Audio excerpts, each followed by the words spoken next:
ataupun di bagian El Azhar mereka sangat tersupport. Kalau mereka ingin sedikit bermain lama dalam looting time mereka karena circle-nya masuk gitu loh untuk ke arah El Azhar, Crystal Valley. Jadi mereka bakal mendapatkan timing yang lebih lama. Kalau misalkan mereka ingin bermain-main terlebih dahulu, ingin memaksimalkan lootingnya mereka dulu supaya mereka bisa lebih mantap ketika mereka ingin melanjutkan fight di mid to late game nanti. Oke, kita bakal lihat juga tampaknya dari Onyx. Ya, seperti semua tim lainnya, masih baru juga mencapai ke arah drop mereka, bermain santai aja. Circle pun menurut gue nggak terlalu sulit. Menuju ke bagian utara, sekitaran HDP itu banyak open field, banyak compound, banyak juga area-area yang dapat diisi sebagai checkpoint. Baik bukit-bukit sekitaran dari San Martin, mau juga langsung menuju ke arah water treatment cukup enak, ataupun memutar lewat La Cobreria menuju ke arah Torre Ahumada, itu pun banyak banget space yang dapat diisi dan juga compound-compound yang masih enak masuk ke area circle. Tinggal kita lihat nantinya, mungkin mulai masuki menit ke-7, ke-8, tim-tim sudah mulai masuki checkpoint-checkpoint masing-masing. Ya betul, apalagi kalau tadi kita lihat circle-nya ke arah utara, Torre Ahumada, Crystal Valley, Tierra Bronca, El Azhar. Ini gameplaynya untuk tim-tim yang punya drop zone di area tersebut. Kayak mungkin Aura juga tersupport karena mereka mengamankan di bagian San Martin. Terus mungkin akan ada tim yang mengontrol di arah sekitar water treatment ataupun di HDP, mengingat, bukan HDP, ya HDP karena tidak ada RRQ juga. Jadi drop zone yang emang benar-benar kosong gitu untuk dimainkan oleh beberapa tim yang sudah mapping yang kira-kira hal baik apa yang bakal mereka ambil. Dan kita mendapatkan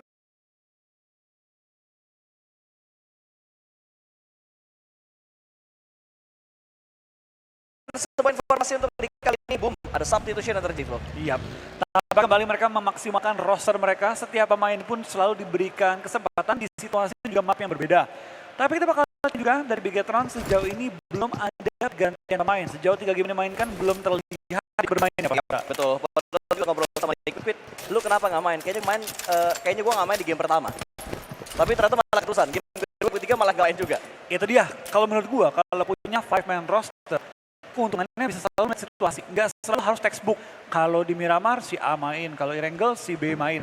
Kalau memang lagi performanya kurang, bisa selalu diganti tergantung dengan kebutuhan timnya. Ya, tapi kalau menurut lo, lebih efektif kayak pergantiannya dilakuin dalam 1 hari itu aja atau per game akan ada pergantian menurut lo? Tergantung tim lagi sih. Baik lagi gitu. Kalau menurut gua semua tim itu punya cara mereka untuk memaksimalkan roster mereka. Oke. Cara maksimalkan juga untuk nge-fire up playernya. Misalnya kayak yang satu, aduh dia diganti nih, gua nggak mau diganti juga. Gua harus main maksimal. Itu bisa terjadi dan membuat player itu bermain secara lebih all out lagi ya. Baik lagi sih, semua orang namanya manusia punya cara yang berbeda untuk dipancing semangatnya. Ya. Dan ngomongin tentang circle lagi lah, dengan circle yang mepet-mepet kayak tadi juga, menurut gue tadi bisa dibilang walaupun agak ke arah kanan, tetap ini menjadi circle-nya Boom. Circle-nya NFT yang punya drop zone di arah sekitar La Cobreria juga dan sekitar Cradle Fields. Terus Alter Ego juga menurut gue diuntungkan karena mereka turun di bagian El Pozo. Dan menurut gue Gini juga bisa bermain agak lambat untuk mengambil ke bagian utara. Cuma pasti bakal bentrok dengan tim-tim yang punya pola ngambil dari arah mana? Dari arah barat. Muter ke utara baru mereka tusuk menuju ke bagian mid dari circle-nya. Tapi beda banget loh Pas, dari pergerakan circle di Liga sama di country final, jauh lebih anteng. Apa bedanya? Di country final. Kalau di Liga, kalau diperhatiin, mental-mentalnya itu ekstrim. Sampai ujung-ujung banget dari circle-nya. Iya, mental kanan ujung, tiba-tiba mental kiri ujung, kanan ujung, atas ujung. Kalau ini lebih banyak donat. Sejak PMWI kemarin, kebanyakan circle tuh malah ngedonat. Kalaupun mental tuh nggak sampai ujung kanan banget. Ya kanan tapi agak ngedonat dikit. Oke, tapi dengan circle yang kayak tadi gitu, lo ada prediksi nggak sih kira-kira ending dari circle ini bakal ke arah mana? Menjurusnya? Tebakan gua sekitaran CDV. CDV, Crystal Valley. Ya. Let's see akan menuju ke arah sana atau enggak, tapi beberapa tim sudah mulai bergerak dengan sangat cepat. DG, ada Bonge yang sudah keluar dari drop zone awal mereka menuju ke arah checkpoint yang berikutnya. Sebuah pengecekan mendetail langsung dilakukan oleh DG karena mereka bener-bener lagi butuh poin banget. Berapa kali mereka kejegal ketika mereka udah dapetin opsi yang enak untuk masuk ke dalam circle berikutnya. Iya, baik lagi sih dari GD, gue rasa pada hari ini belum terlalu maksimal poin mereka. Terlihat ada tim-tim seperti HFX, seperti juga dari DU yang mulai nempelin poin mereka bahkan melampauinya. Terlihat juga dari di arah kill feed adanya seorang Joe Brenky yang tersungkur dikarenakan jatuh dari kendaraan. Memang kita ketahui bahwa kadang ada player yang ditembakin jatuh di kendaraan. Itu tidak muncul nama orang yang ledakin kendaraannya ataupun ngenokin dia. Iya betul, nggak muncul, yang muncul cuma ledakannya doang, tiba-tiba orangnya balik ke arah lobby gitu. Tapi sebenarnya ada elimination yang masuk ke arah tim lain kan, kadang-kadang kita tidak melihat hal tersebut. Pembacaannya aja. Iya, di elimination feed ya. Oke, kita bakal menuju ke arah HDP juga, di mana dari DG tampaknya tidak ingin terlalu berlama-lama di bangunan utama dari HDP. Fokker pun langsung mengambil area gudang dan mulai membuka vision ke area-area sekitar. Aura tentu berasal dari tim dari area SM. Sudah terpantau juga dari sisi kirinya dari tim DG dan juga di atas mereka sudah ada GPBR yang mengisi bagian-bagian junkyard. Ya, betul. Boom juga langsung bergerak dengan sangat cepat, wajar karena memang tadi mereka berada di bagian ujung arah barat dari Miramar yang sedang kita lihat sedari tadi. Boom kayaknya belum menunjukin kalau mereka nih masih sama gitu dengan apa yang sudah mereka dapatkan hasilnya di babak liga kemarin tuh. Iya, tapi ya dari Boom gue rasa pada finalnya cukup oke sih Pas. Secara permainan mereka memang di Sunhawk tadi ya kurang maksimal, Ya, fail hashtag besar lah. 11 soalnya. Fail besar sih kalau menurut gue ya. Sayang banget Boom itu biasanya malah Sunhawk stabil banget permainannya. Iya, betul. Tapi di game keduanya mereka di Miramar, mereka membalikan keadaan dengan jumlah 10 elim hashtag 4 kalau nggak salah. Ya. Itu 18 poin sendiri. Menurut gue udah stabil banget apalagi di grand final dengan pressure yang segini besar. Betul, apalagi kalau lo lihat dari segi overall leaderboard gitu, up and down itu berasa banget kayak Bigetron yang melakukan start mereka ada di peringkat keempat, sekarang Bigetron ada di peringkat pertama, sementara kalau kita lihat lagi dari tim-tim lain, Boom yang ada di peringkat pertama sekarang tergeser di peringkat yang kedua, Alter Ego bahkan ada di peringkat yang ketiga sekarang, EVOS yang agak menjauh, EVOS tiba-tiba terjun payung, terjun dari pesawat tanpa parasut loh. Oke, tapi ya EVOS ya bisa dibilang emang game pertama, game kedua mereka jauh kata maksimal Lebih sih. ke hari pertama nggak sih biasanya mereka nggak maksimal? Biasanya. Iya. Karena EVOS lu cuma bisa lihat dua hal, mereka hari pertama ngegas, hari kedua, hari ketiga bisa aja boncos. Atau sebaliknya. Atau sebaliknya, hari pertama mereka bau, hari kedua, hari ketiga mereka ngegas. Tapi gue lebih sering lihat ya Pas, awalnya kuat banget, Habis itu, pas di puncak kegoyang gitu Itu loh. dia. Itu yang lebih sering gue lihat, makanya gue kaget. EVOS ini kok nggak sampai langsung gaspol di awal. Apa mungkin mereka butuh lapar main gitu untuk kembali stabilin timnya. Biar lapar gitu kan, biar haus bener akan poin. Tapi kalau kita berdasarkan statistik dan data yang ada ya, gua rasa lapar untuk bermain di sini kayaknya butuh lebih banyak pengalaman dulu untuk dia terjun di sini. Belum tahu sih, kita belum tahu gitu. Baik lagi, itu kan namanya data yang belum ada. Betul, karena kan itu berdasarkan ya memang data gitu. Walaupun playernya misal secara statistik, secara firepower, damage dan segala macamnya nggak terlalu bagus, tapi kan kita nggak tahu POV in game-nya se-impact apa yang diberikan player tersebut Tapi ke gameplaynya EVOS. Lapar top 20 player loh. Iya, Secara gua setuju statistik itu. top 20 player, Gua setuju cuma itu. untuk kita main di venue-nya dengan pressure yang gede, belum ada data. Ya. Bisa bagus, bisa biasa aja, bisa juga buruk. Lebih ke arah hasil nggak sih? Bro, kayak orang kan di sini ngeliat lebih ke arah hasil Iya, dan hasil aja gitu. sih. Intinya sih hasil gitu. Lu mau bilang progresnya bagus gimana?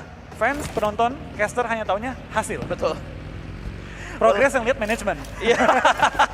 Dan coach. dan coach. Dan coach. Kita maunya taunya Hasil. hasil.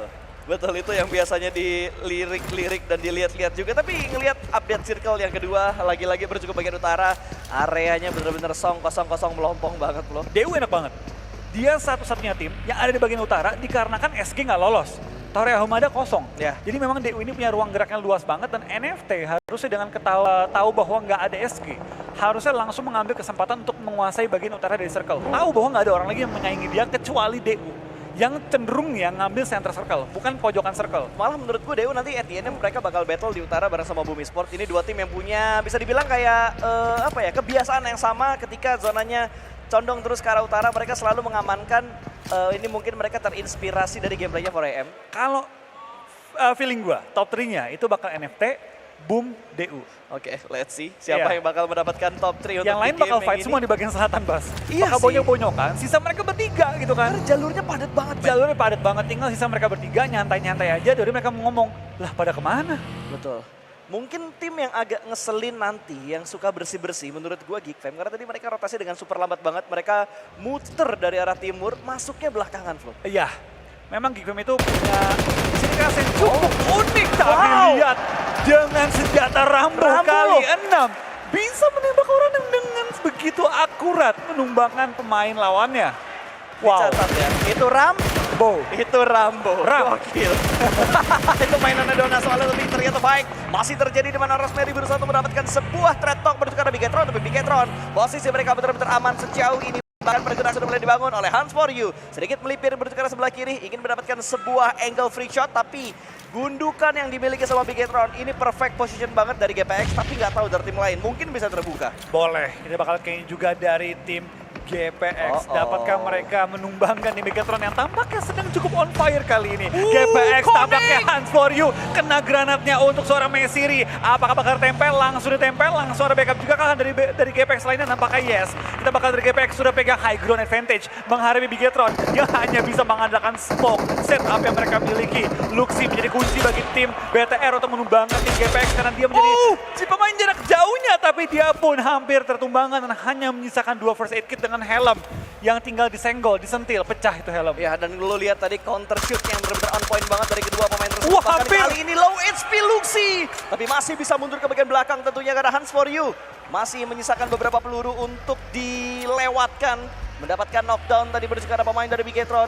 Mereka yang membuka duluan, mereka yang kehilangan pemain duluan. Iya, dan untungnya bagi tim Bigetron dari GPBR nggak join the fight, nggak naikin high groundnya dan nembakin ke arah BTR. Kalau mereka naik tadi itu free point bagi tim GPBR. Yes, dan kalau gua amatin ya, ini ada 3 bahkan 4 tim yang berdempetan. GPX, terus ada GPBR, terus ada The Bigetron juga. Ada satu tim tadi yang terlihat juga dari angle-nya GPX, namun tidak teringat oleh kepala gue itu di mana, atau enggak hanya 3-way showdown aja. Dan yang dibilang sama Wolfie tadi yang kita analisa juga terjadi, circle kembali lagi menuju ke bagian utara hanya menjadi momok yang sangat-sangat menakutkan untuk tim-tim yang datang dari arah selatan, bro. Iya, tapi terlihat juga kayaknya dari bagian selatan yang seperti gue bilang pas bakal tempur semua.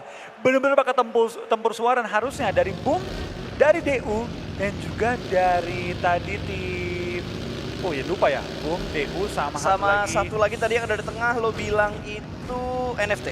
NFT, tapi NFT di mana ya? NFT kayaknya main agak sedikit lambat ketika circle pop-up-nya yang ketiga ke arah utaranya lagi.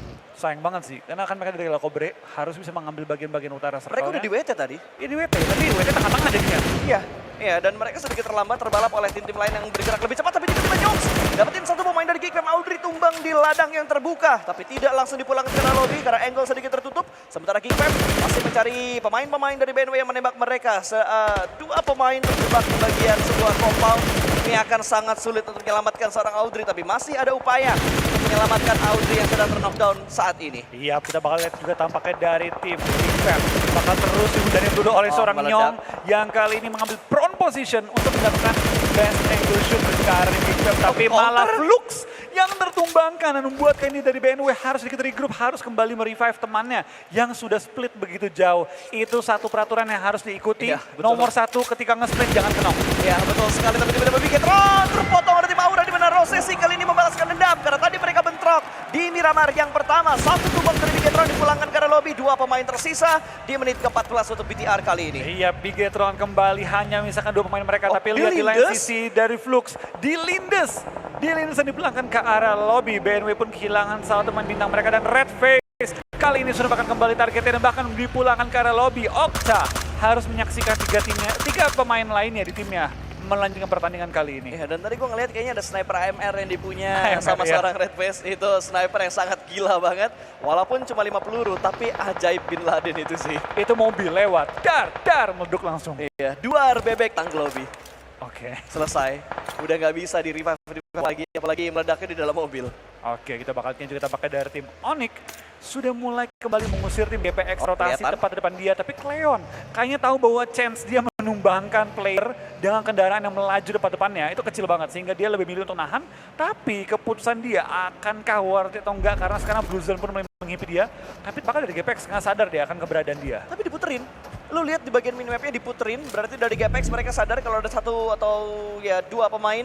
Entah dari tim mana yang menahan pergerakan mereka, dan Lynx langsung menuju ke arah depan sana dan langsung saja menembak satu mobil yang tadi lompat di depan dari arah tim BNW. Nyong udah tembakan dan berhasil mendapatkan seorang Cibirit. Sebuah tembakan yang begitu lengket tadi datang dari arah BMW. Ini membuat BNW sedikit mengontrol fight yang sedang terjadi. Kato langsung memarkirkan kendaraan, dan di arah lain dari Hans For You juga berhasil mendapatkan 1 pemain dari Onyx. Fajar tumbang kali ini. Iya, kita bakal kayaknya juga tampaknya dari posisinya Kato. Gak banyak ruang gerak yang dimiliki. BNW terus menghujani posisi dari Geekfam dengan granat-granat kali ini bagaikan red zone buatan. Granatnya mantul tapi nggak mantap betul karena gagal knock out seorang Keymind dari Audrey. Dapatkah dia melakukan flank? Tampaknya tidak. Bahkan Cimoy dengan baginya pun nggak banyak ruang gerak yang dimiliki. Granat terus lontarkan bertubi-tubi jatuh, dan Cibirit pun di take down tapi bukan oleh BNW, oleh HFX kali ini. Ya betul sekali, ini fight yang masih komit terjadi, tapi tiba-tiba di bagian lain lagi fokusnya ke arah tim lain karena BNW menembak juga juga menuju ke arah tim yang ada cukup jauh dari arah mereka. HFX juga diincar oleh seorang pemain dari BNW, K-Mine. Penasaran untuk ke arah depan sana, dua tim loh. Dikontrol langsung sama BNW karena kalau tadi HFX bisa bergerak mendekat ini bakal membahayakan BNW, posisi mereka bakal tersandwich. Iya, tapi kita bakal tampakkan dari Geek Fam, dari BNW nggak punya pilihan nih pas mundur. Pilihannya adalah ratakan lawan di depan muka kita. ABD? Sprint down dari Kato, dapatkan satu lawan kali ini dan Nyongs harus reposition kembali. Nggak banyak ruang gerak dimiliki oleh Geek Fam kecuali mereka bisa menumbangkan BNW terlebih dahulu. Yes, langsung dipulangkan tadi karena lobby point bakal masuk menuju ke arah pemain dari Geek Fam, sementara BNW belum mengumpulkan poin dan hanya menyisakan 2 player saja kali ini. Kita bakal lihat dari Nyongs. Dapatkah dia bergerak beriringan dengan zona karena Kato lebih memilih hold position dan Geek Fam akhirnya mendapatkan beberapa ruang gerak untuk memajukan posisi dua pemain mereka dan itu dia kali ini trading yang dilakukan oleh tim Geek Fam dengan posisi yang begitu baik, support ke arah Kato membuat Kato bisa bergerak lebih luas lagi. Ya, di backup ternyata berhasil mendapatkan satu pemain dari BNW. Tinggal K-Mine yang tersisa bakal tembak di bagian belakang namun masih belum bisa on point. Berhasil lolos K-Mine dari peluru-peluru panas yang dilontarkan oleh pemain dari Geek Fam. Dan ini dia last man standings, langsung tabrak ke arah zona. Secara tempat cukup enak tapi nggak tahu berapa lama. Itu dia, berapa lama enaknya karena posisi dia benar-benar di pojokan zona banget dan kendaraannya dan juga nyawa dia cukup sekarang, tapi berpindah menuju ke arah DG juga dari GPX bakal saling beradu. Kondisinya dari GPX cukup dirugikan dengan bosku dan juga kali ini Lynx tertumbangkan oleh tim Morph yang begitu enak nge-turn party ke arah mereka. Ya, betul sekali dari arah celah jendela tadi Sai hampir mendapatkan sebuah knockdown tapi masih bisa diamankan posisi dari DG sementara ini. Playboy ter-takedown masih bisa diselamatkan dan GPX segera mendobrak masuk walaupun dua anggota mereka ter-takedown di bagian luar dari broken wall-nya. Molotov dilemparkan, tidak ada yang connect sama sekali. Sementara Fokker langsung melakukan setup sedikit lebih menyebar tapi tidak bisa keluar dari kompon ini. Sebelah kanannya oleh Timor, tapi tembakan datang lagi dari arah GPX. Sementara Rosberry berhasil mendapatkan satu. Playboy tumbang, akan langsung diras sepertinya through the smoke dan Fokker juga bakal tumbang. Ada tembakan yang datang dari arah Timor, tersandwich DK kali ini. Pergerakan yang begitu lengket dan komit dari arah GPX. Bahkan Fokker, Playboy dipulangkan ke arah lobby. Tinggal Ikiar yang tersisa di bagian depan. Masih belum ditabrak ternyata oleh GPX karena mereka tahu di bukit ada pemain-pemain dari Morph, tapi granat sudah meletup. Berhasilkah mendapatkan satu? Gagal ternyata. Ini bakal membuat posisi dari GPX kembali lagi percaya diri untuk menabrak compound dari arah DG. Granat dilemparkan tipis tapi granatnya tidak bisa meratakan pemain GPX dan satu tim digeprek oleh GPX. Siap tangan pakai pada kali ini di country final kita. GPX anti pecah habis. Bertahan dengan 4 player mereka padahal dihujani peluru baik dari Morph, baik dari DG. Tapi pindah kembali menuju ke arah tim HFX. Mereka pun sedang mengendalikan pinggiran area zona, belum masuk menuju ke arah safe zone-nya. Tapi DU benar-benar mulai dicomotin pemain mereka satu persatu. Ya, sudah mulai di pick off satu persatu. Sementara Harvest kali ini sudah mulai menuju ke arah depan sana untuk memulangkan ucup ke arah lobby. Agensi bakal membackup dari bagian belakang. Pemain dari HFX masih utuh tentunya. Dan DU melihat semua pergerakan dari Boom. Dan itu dia headshot namun masih belum bisa mendapatkan takedown ke arah seorang Yami. Masih bisa bertahan di balik sebuah gunungan. Iya, dari bots kemana lagi nih mau bergerak karena sudah terlalu open. Dan bagi Yami, makanan lezat Yami ditumbangkan lawannya kali ini. Red Face pun terkena banyak peluru yang connect langsung menuju ke arahnya. Ternyata WT menjadi center circle pada kesempatan kali ini, Basta. Ya, betul sekali. Bahkan banyak banget tim yang sudah ingin mengincar WT saat ini. Termasuk HFX yang masih bermain di pinggiran zona yang kelima. Betul, sudah mulai bergerak. HFX mengontrol berbagai sisi kali ini juga. Sementara satu pemain dari HFX punya tugas yang cukup berat karena harus menjaga pergerakan dari sang harimau. Tapi dari arah lain, Nichil tumbang. Bahkan dari arah Morph juga berhasil mendapatkan satu anggota dari arah Geek Fam dan Debot. Diamankan oleh GBBR. Fight terjadi di mana-mana flow di circle kelima ketika Blue Zone sedang bergerak. Iya, tapi lihat dari GD mau kemana lagi. Sangat terbuka dari berbagai angle. Bahkan GPBR dengan Ciel AKM-nya berhasil memulangkan tim menuju ke arah lobby di posisi ke-12. Di 11 pun sudah pulang Geek Fam dengan hanya membawa 4 elimination doang. Menyisakan 10 tim dari 33 player masih remaining di game kali ini. Ya, betul. Bahkan Heaven tadi through the smoke-nya masih belum mendapatkan knockdown sama sekali. Tapi di bagian lain, dari arah GPX ternyata mampu diratakan oleh Morph Team. GPX setelah tadi mereka meratakan satu tim, tiba-tiba mereka sekarang diratakan di menit ke-20. Ya, 9 tim tersisa. 29 player masih remaining. Tampaknya untuk di top 7 kita masih utuh nih, Basta. Belum ada tim yang tumbang terlebih dahulu. Bahkan Aura juga HFX masih lengkap player mereka. Dan baru gue ngomong ada kenok HFX. Ya, betul. Tapi dari arah Morph Team mereka sedang bergerak. Heaven lebih memilih untuk melakukan boosting dibandingkan memberikan tekanan menuju ke Morph Team. Sudah mulai terlihat satu mobil yang sedikit mundur ke bagian belakang. Fajar belum ditembak. Heaven sudah mulai memasang granat, di cancel ternyata. Lebih memilih regroup dibandingkan memberikan tekanan menuju ke Morph Team. Wah, tapi lihat EVOS HFX. Ini HFX harus nge-clear EVOS. Kalau dia nggak pengen kepotong oleh tim Morph yang langsung menuju ke bagian low ground tepat di depan mereka. Zai mengambil keuntungan dengan free shot. Free shot? Zai? Zai? Oh, dilepas. Lebih memilih untuk Lepas. bergerak rotasi, bahkan ditabrak begitu saja, di push. Granat dilemparkan, Heaven masih bertahan, tapi 3 pemain Morph sudah cukup dekat dengan Heaven. Ditembak dari bagian belakang, di backstab begitu saja, dan sepertinya Morph kembali lagi bisa meratakan satu tim untuk dikirimkan ke arah lobby flow. Tapi kali ini Heaven lagi dalam posisi proning dan Rocky nggak berani nge-push. Ada covering fire dari tim yang tidak diduga-duga. Wah, tapi Micro Blue berhasil disecure juga oleh seorang Frenzy. Kali ini Harvey bakal nge-push tapi terkena granat. Kiri, kanan, depan, belakang, peluru semua mulai berjatuhan. Bahkan Rocky mau nge-pushnya nggak bisa karena terus kena cicilan dari arah Boom. Wah, ditabrak, komit. Harvest tumbang, tinggal satu pemain lagi. Sinon juga berhasil diamankan dan Morph meratakan 2 tim ke arah lobby di menit kedua-dua saat ini, Flo. Iya, tampaknya baru masuki kali ini top 7. Udah 10 elit masuk ke arah kantong Morph. Mereka pun kali ini mode kejar setoran. Ya, gila banget sih. Morph betul-betul kejar setoran banget. Mereka ingin memperbaiki point placement mereka supaya bisa bertengger setidaknya di top 7 untuk masuk ke babak play-in dari PMPLCA dan NFT. Tadi berhasil mendapatkan satu pun di poin mereka setelah mendapatkan takedown karena pemain dari Alter Ego. Bahkan mereka juga bisa mengontrol pergerakan dari Bumi Sports. 2 tim lagi pergerakannya oleh GPBR saat ini. Iya, dari Boom pun kali ini masih cukup lengkap dengan 3 pemain. Yami pun coba untuk di-revive, tapi nggak bisa lagi. Hanya menyisakan 2 player terakhir dari tim Boom. BTR, Boom, dan mungkin AE hanya menyisakan 2 pemain. Sedangkan Aura di posisi keempat, ini menjadi chance emas kali ini bagi mereka. Andai mereka bisa menggunakan posisi mereka. Close combat terjadi, tapi ternyata tidak berhasil dimenangkan oleh Bumi Sport. Malah Boboho yang blunder membuat dirinya tertakedown karena ulahnya sendiri. Untung ada backup. Boboho yang ngendok satu pemain temannya sendiri kali ini. Dan Alter Ego satu persatu pemain mereka rontok di bawah tekanan Bumi Sport dan Morph Team.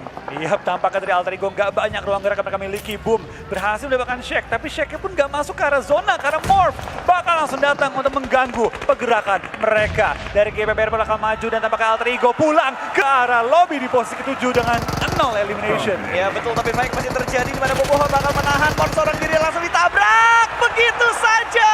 Sebuah kematian yang begitu tragis tadi diberikan Morph menuju ke arah pemain-pemain dari arah Bumi Sport dan 5 tim. Tersisa kali ini hanya ada Bigetron, Aura, GPBR, Morph dan juga NFT. Iya, tampaknya NFT dan juga BTR bertahan di area WT malah menghasilkan posisi terbaik bagi mereka.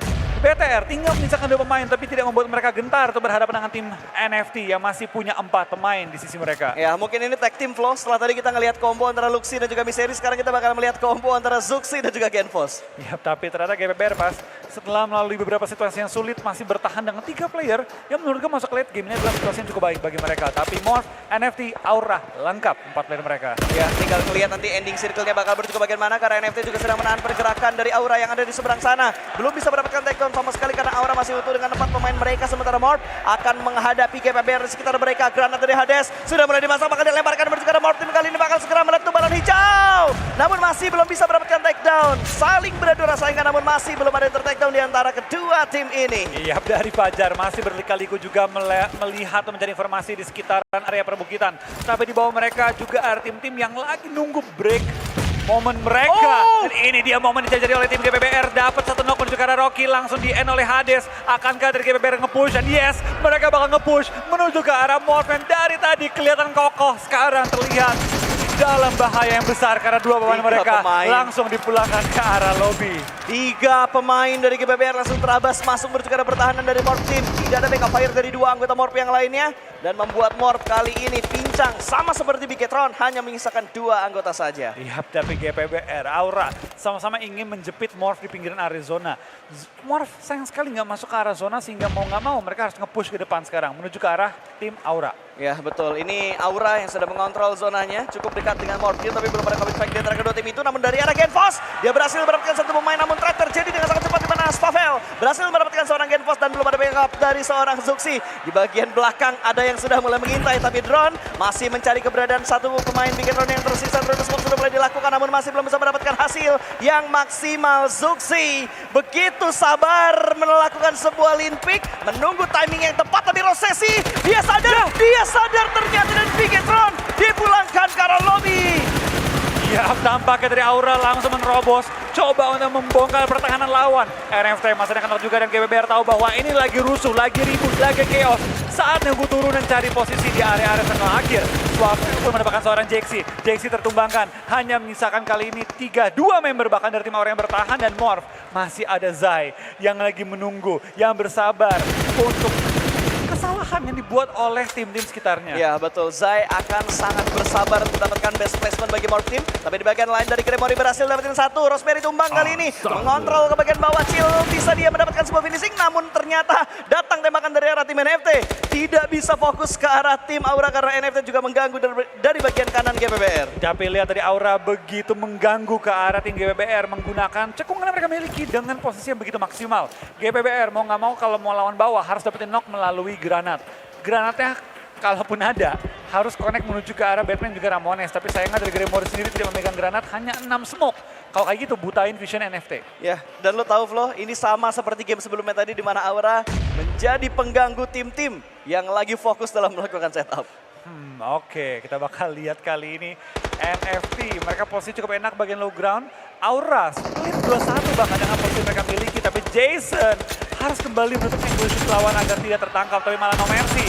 Dan terkena dari bagian high ground di mana Chill begitu enak nembak ke bawah-bawah. Itu lo lihat satu orang benar-benar menjadi pengganggu di bagian belakang dan berhasil mendapatkan yang kedua, namun Jaxi berhasil memberikan sebuah trade talk dan Drone Smoke dari Hades masih belum bisa mendapatkan seorang Jaxi. Masih mencoba untuk yang kesekian kali, namun Jaxi akan muncul.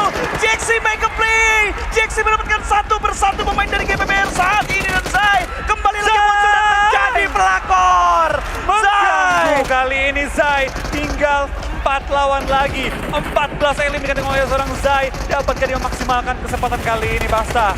Ya betul, bahkan NFT bakal komit bersama dengan kali ini, dan Zai lagi-lagi menjadi pengganggu, namun akhirnya NFT berhasil menghentikan langkah ganggu dari seorang Zai. 1v1 situation, revive atau commit, revive atau commit, karena kali ini kedua tim sama-sama melakukan revive. Iya, tampaknya timingnya pun serupa kali ini. Gremory up Hades. Dari Ramones up Drone. Kita bakal lihat 2-on-2 situation untuk menentukan siapa yang bakal WCD di game Miramar terakhir pada hari ini. Ya, kali ini Drone sedang berfokus dalam melakukan healing, sementara GBBR healing mereka sudah berhasil, sudah mulai mencari informasi, Bluezone sudah mulai bergerak. Kali ini Hades akan nge-flank menuju ke arah sebelah kanan menjadi backup dari satu pemain mereka. Gremory bakal memimpin di bagian paling depan, tapi Hades sudah tidak ada helm lagi. Baku tembak sudah mulai terjadi, kali ini pada situ sudah mulai dilakukan, tapi kali ini berhasil mendapatkan sebuah knock, dan winner chicken dinner berhasil diamankan oleh Golden Pharaoh GBBR di game Miramar kita yang kedua atau game yang ketiga hari ini.